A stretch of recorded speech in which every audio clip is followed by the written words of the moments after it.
There are places in Tamriel that sing with boisterous life, cities that glitter with arcane energy, and fields that roll with golden harvests. And then there's Falkreath, a land wrapped in a perpetual sigh, its beauty found not in overt grandeur, but in the quiet dignity of its ancient woods and the somber grace of its history. To know Falkreath is to understand that life and death are not opposites, but partners in a slow, unending dance.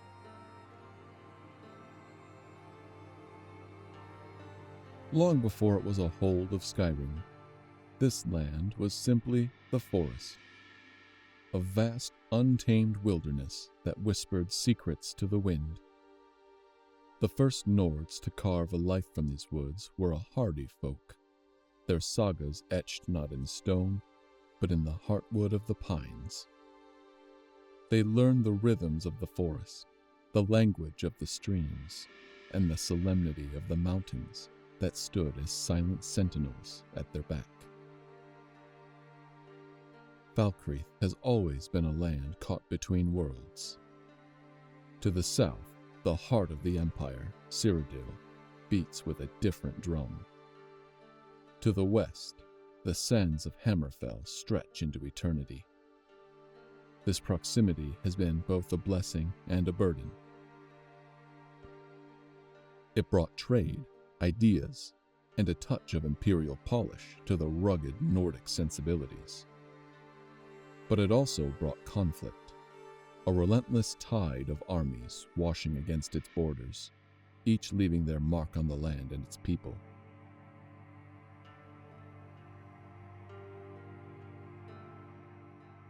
The very soul of Falkreath is tied to its forests. The towering pines are not just a source of lumber, but the lifeblood of its economy. They are the silent witnesses to its long and often tragic story. Every beam in every longhouse, every plank in every bridge holds a piece of this history. The architecture speaks of a people who live in close communion with the natural world, their homes rising from the earth as if they were an extension of the forest itself.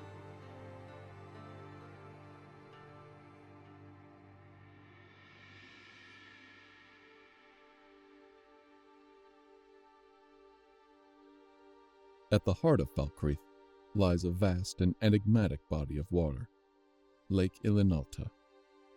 Its dark, cold depths hold stories of their own. It is the source of the White River, a vital artery that flows through the heart of Skyrim. But the lake itself is a place of quiet mystery and, at times, profound sorrow.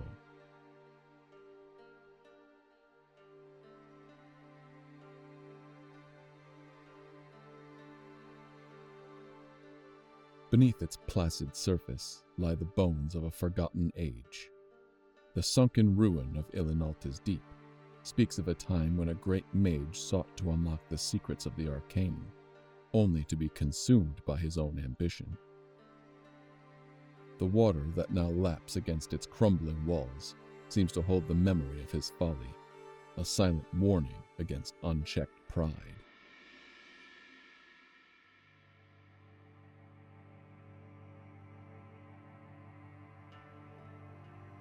Yet the lake is not only a place of darkness. The Lady's Stone, standing sentinel upon its own small island, offers a measure of solace to those who seek its blessing. It is a reminder that even in this land of shadows, there is a glimmer of hope and a touch of grace. The people of Falkreath have a deep and abiding respect for the lake. They fish its waters, draw sustenance from its bounty, and whisper tales of the strange and wondrous things that are said to dwell in its abyssal depths. It is a place of both life and mystery, a mirror that reflects the dual nature of the hold itself.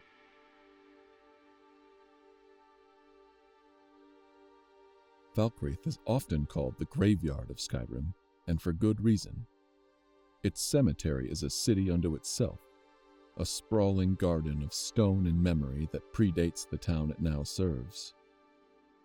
To walk among these silent sentinels is to walk through the annals of Skyrim's history, a history written in blood and loss. Every stone tells a story. Here lies a hero of the War of the Bendermach, his name now a whisper on the wind. There, a family cut down by a forgotten plague. And everywhere, the countless unnamed soldiers who fell in the endless succession of wars that have washed over this land. It is a place of profound sorrow, yet there is a strange beauty to it. A sense of peace that can only be found in the acceptance of mortality.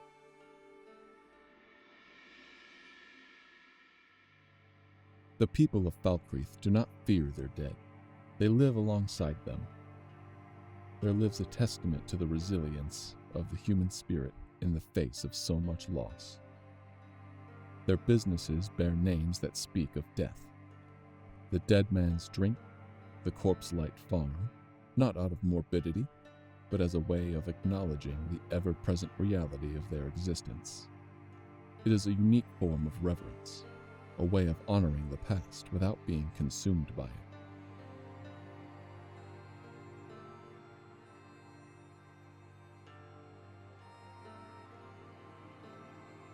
Runil, the quiet priest of Arkay, is the keeper of these memories.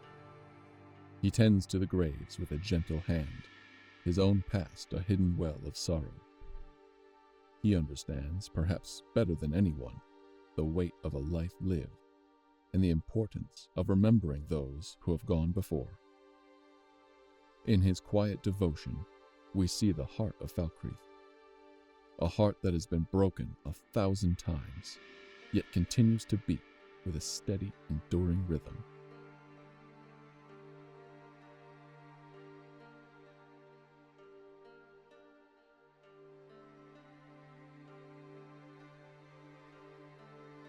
The leadership of Falkreath has long been a reflection of its tumultuous history.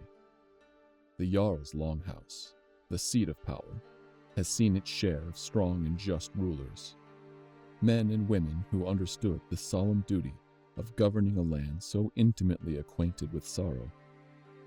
But it has also seen weakness, corruption, and the slow decay of noble ideals. In recent times, the throne has been occupied by Siggeir, a man whose love for luxury and comfort stands in stark contrast to the hardy spirit of his people. His loyalty to the Empire is a matter of pragmatism, not principle, and his rule is marked by a certain indifference to the struggles of his subjects. He is a Jarl for a time of unease, a symbol of a hold that has perhaps grown weary of fighting. Yet the memory of a different kind of leadership lingers in the person of Dengir of Stun, the former Jarl. A man of deep conviction and a fierce advocate for Skyrim's independence. He now lives in self-imposed exile, his warnings of imperial overreach and Thalmor intrigue dismissed as the ramblings of a paranoid old man. But in his eyes, one can see the fire of a true Nord, a leader who has not forgotten the sacrifices of his ancestors. The ongoing civil war has only deepened the fissures in Falkreath's society. The choice between the Empire and the Stormcloaks is not a simple one for people who have bled for both in ages past. It is a choice between a flawed peace and an uncertain future, a choice that weighs heavily on the hearts of all who call this hold their home.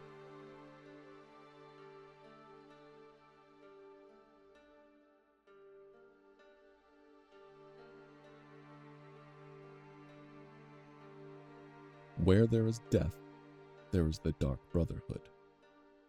It is no surprise, then, that this ancient and secretive organization has found a home in the shadows of Falkreath.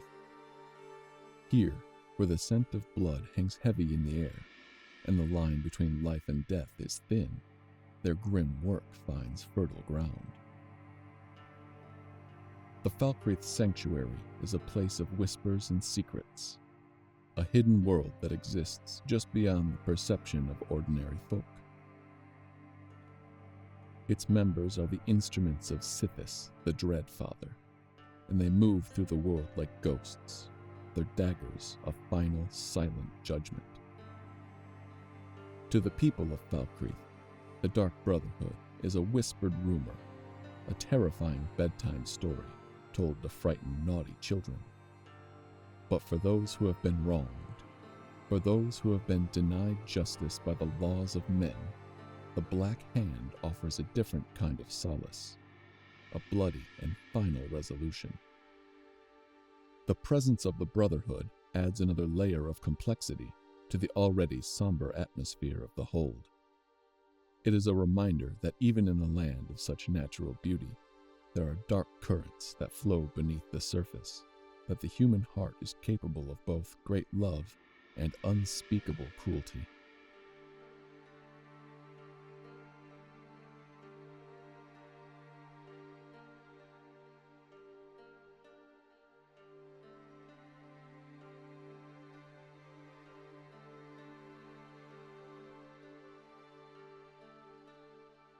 The wild, untamed nature of Falkreath has also drawn the attention of darker, more primal forces. The Daedric Princes, those chaotic and often malevolent entities from the plains of oblivion, have been known to meddle in the affairs of mortals here. The whispers of Hircine, the Prince of the Hunt, are particularly strong in these woods. The thrill of the chase, the scent of blood on the wind, the primal fury of the werewolf. These are all things that resonate with the untamed spirit of the land. Those who find themselves caught in Hircine's games are forced to confront the beast that lies within, to grapple with the curse of lycanthropy and the insatiable hunger for the hunt. To be touched by a Daedric Prince is to be forever changed, to have your destiny twisted into a shape that is not your own. In a land that is already so steeped in sorrow, these dark whispers can be a final, soul-shattering blow.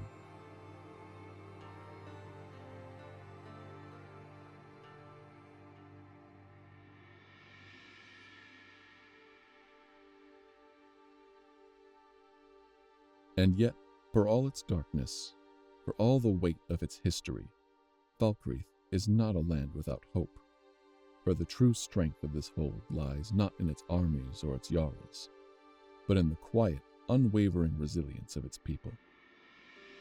They are a people who have learned to find beauty in shadows, to cultivate joy in the face of sorrow.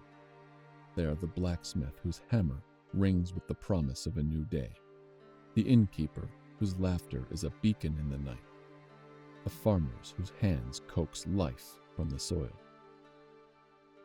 They understand that life is a fragile and precious thing, a lesson taught to them by the ever-present proximity of their ancestors.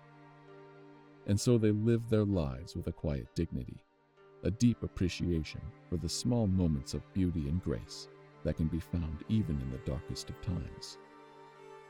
To build a home in Falkreath, to put down roots in its soil, is an act of defiance. It is to say that even here, in this land of ghosts and memories, new stories can be written, new lives can be forged, and the cycle of life can continue, ever hopeful, ever enduring.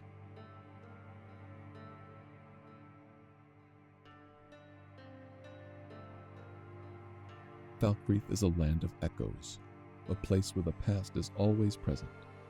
It is a land that will test your spirit, that will ask you to confront the realities of life and death, of sorrow and of hope.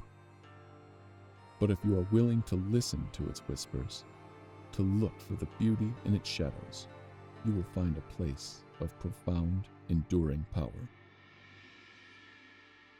It is a reminder that even in the face of overwhelming loss, the human spirit endures. That even in the darkest of forests, a single ray of light can break through. And that in the quiet dignity of a life lived in the shadow of death, there is a kind of peace that can be found nowhere else in Tamriel.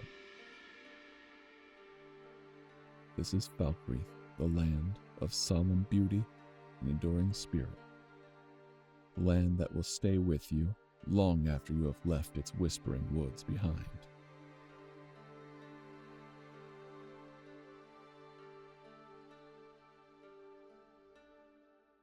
Thank you for sharing this time with me, for walking the quiet paths of Falkreath and listening to its echoes. The stories of this hold, like the roots of its ancient pines, run deep, and what we have explored today is but one interpretation of its spirit.